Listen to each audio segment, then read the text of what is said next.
Assalamualaikum warahmatullahi wabarakatuh. Halo Sobat Bio, di mana saja kalian berada. Mudah-mudahan kalian sehat walafiat, tidak kurang suatu apapun, dan tetap menuntut ilmu di video-video Ibu yang sudah Ibu keluarkan di channel Ibu, Qoriatun Channel. Jangan lupa subscribe, like, and share. Kita masuk materi bab semester 2, yaitu bab sistem pencernaan. Yang akan kita bahas kali ini adalah zat makanan. Ya. Zat makanan ini kita mulai dari makanan bergizi. Makanan bergizi itu adalah pola makan yang bermasalah, ya. Dapat mengakibatkan beberapa penyakit, termasuk penyakit defisiensi atau kekurangan zat gizi tertentu. Untuk mencegah hal itu, kita dianjurkan untuk makan makanan yang bergizi dan bermutu. Nah, ini ada beberapa contoh makanan-makanan bergizi yang biasa harus kita konsumsi.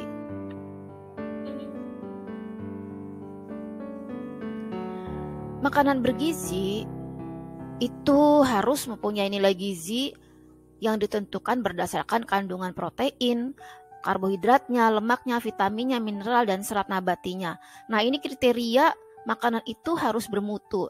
Di antaranya adalah yang pertama bergizi tinggi, higienis, mudah dicerna, cukup kalori, berasal dari berbagai jenis bahan makanan, warna, rasa, dan baunya membangkitkan selera makan.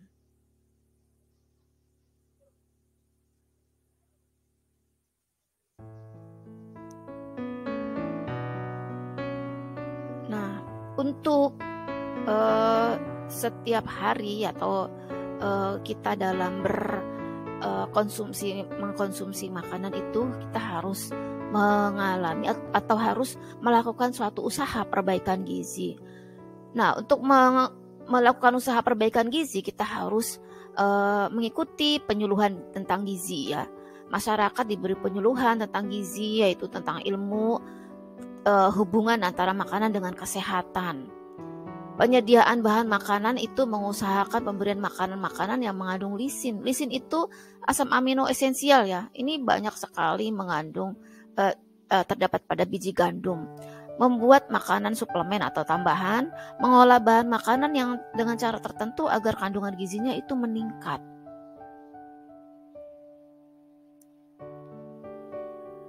Kebutuhan energi dan jumlah makanan ini biasanya berhubungan dengan jenis kelamin, umur, ya, pekerjaan, berat badan, dan suhu lingkungan.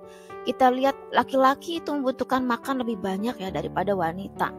Dan anak-anak itu memerlukan protein yang memang anak-anak itu butuh untuk pertumbuhan, ya. Terus kemudian untuk pekerja itu ada dua macam, ada yang membutuhkan karena pekerja otot gitu, ya, tenaga yang dibutuhkan itu biasanya memerlukan karbohidratnya yang lebih banyak. Sedangkan kalau pekerja yang menggunakan otaknya yang lebih banyak, itu yang dibutuhkan adalah kandungan proteinnya, ya, dalam menu sehari-hari. Semakin besar perbedaan suhu lingkungan nih. Kalau misalkan kita hidup di daerah yang dingin, maka kebutuhan makanannya juga banyak. Sedangkan kalau kita tinggalnya di daerah yang suhunya tidak dingin, panas, kita nggak perlu banyak makanan, ya. Nah, kita lanjut. Zat makanan itu dibutuhkan diantaranya adalah berupa karbohidrat, protein, lemak, vitamin, dan mineral.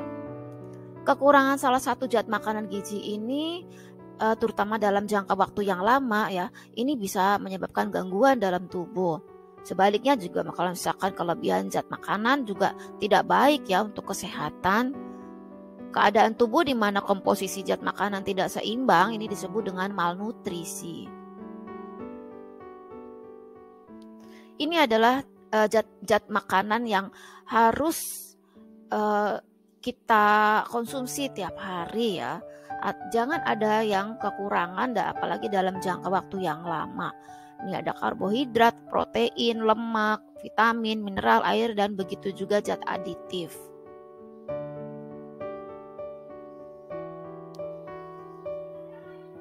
Kita Kita bahas satu persatu. Yang pertama adalah karbohidrat. Karbohidrat ini adalah berfungsi sebagai sumber energi, bahan pembentuk protein dan lemak, serta menjaga keseimbangan asam dan basa dalam tubuh. Unsurnya adalah CH dan O. Ini dibedakan, karbohidrat dibedakan, ada yang monosakarida, ada yang gula majemuk. Gula majemuk ini disakarida dan polisakarida. Ini didasarkan pada gulanya, ya, pada gugus gulanya. Kalau yang monosakarida ini gugus gulanya hanya 1, ya, paling sederhana. Sedangkan disakarida ini 2, kalau polisakarida ini lebih dari 2 gugus gulanya. Untuk menguji karbohidrat atau amilum, ini biasanya dipakai dengan menggunakan larutan lugol, ya. Mudah-mudahan nanti Ibu akan bikin video untuk praktik menguji zat makanan, ya.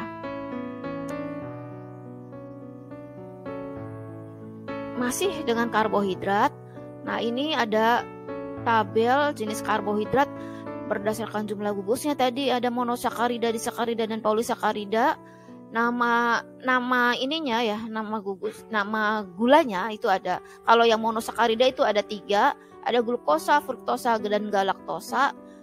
Kalau disakarida itu ada 3 juga, ada sukrosa, laktosa, dan maltosa. Ini maaf harusnya di sini, ya, garisnya. Polisakarida ada zat pati, contohnya adalah glikogen juga, ya. Nah, kandungan yang glukosa ini contohnya pada gula darah, ya. Gula darah kita itu terdiri dari glukosa, ya, kandungan gugus gulanya hanya 1, ya. Fruktosa ini terdapat pada buah dan madu. Ini ya mudah diserap juga, ya. Hanya di gugus gulanya hanya dipotong 1 kali, ini sudah jadi gula yang sederhana. Galaktosa ini contohnya pada susu. Sukrosa ini contohnya pada tebu, ya. Laktosa ini contohnya pada susu, maltosa pada biji-bijian dan kecambah, zat tepung ini contohnya pada beras, ya. Kemudian gandum, umbi-umbian, ya. Kemudian kalau glikogen ini contohnya pada otot dan hati. Banyak, ya. Zat makanan yang kedua adalah protein. Protein ini kandungannya sama dengan yang karbohidrat, ada CHO, tapi ada tambahannya, kadang-kadang juga mengandung S dan P, ya, sulfur, fosfor, dan nitrogen.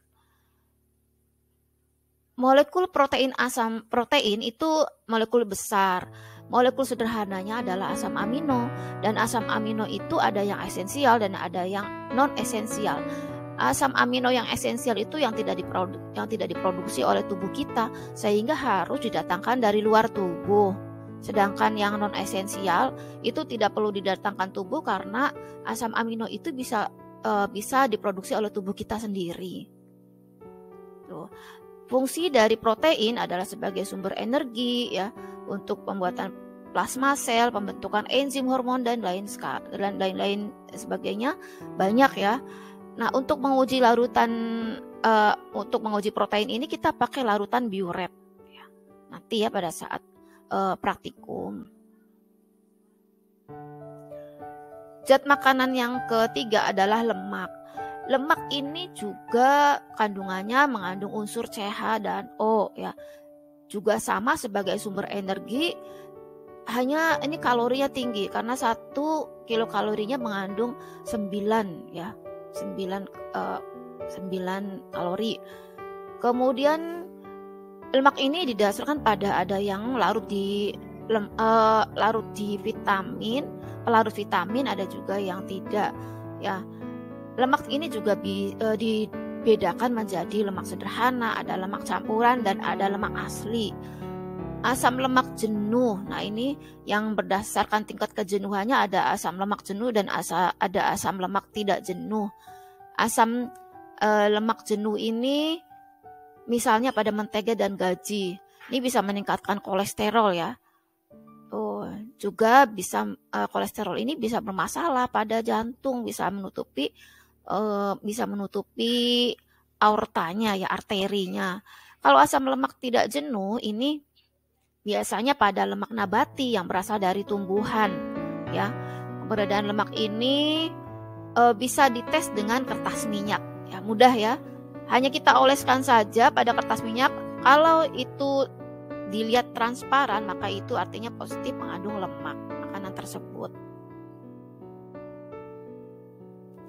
Zat makanan yang keempat berikutnya adalah vitamin. Vitamin ini meskipun sangat kecil dibutuhkannya, tapi berperan penting terhadap pertumbuhan, pemeliharaan kesehatan dan reproduksi. Kekurangan vitamin akan menderita avitaminosis.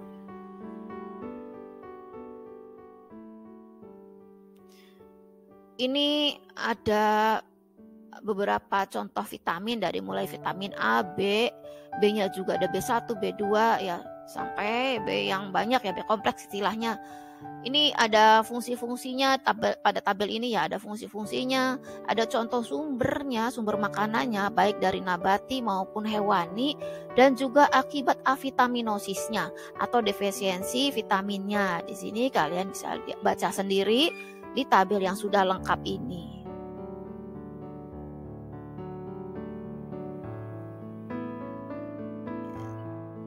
Tabel ini juga masih kelanjutan dari vitamin ya. Ada vitamin H, istilahnya adalah biotin, vitamin asam pentotenat, dan vitamin B12.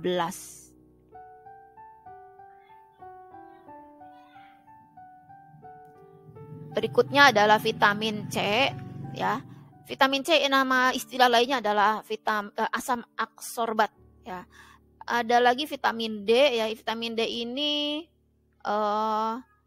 nama istilah lainnya adalah kolekalsiferol.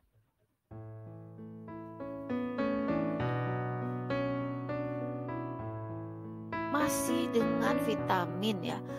Masih sini tabel-tabel vitamin ini masih B12, kemudian ada vitamin K. Vitamin K ini untuk supaya darahnya itu cepat membeku ya. Kalau kekurangan vitamin K ini bahayanya darahnya sukar membeku kalau misalkan terjadi luka.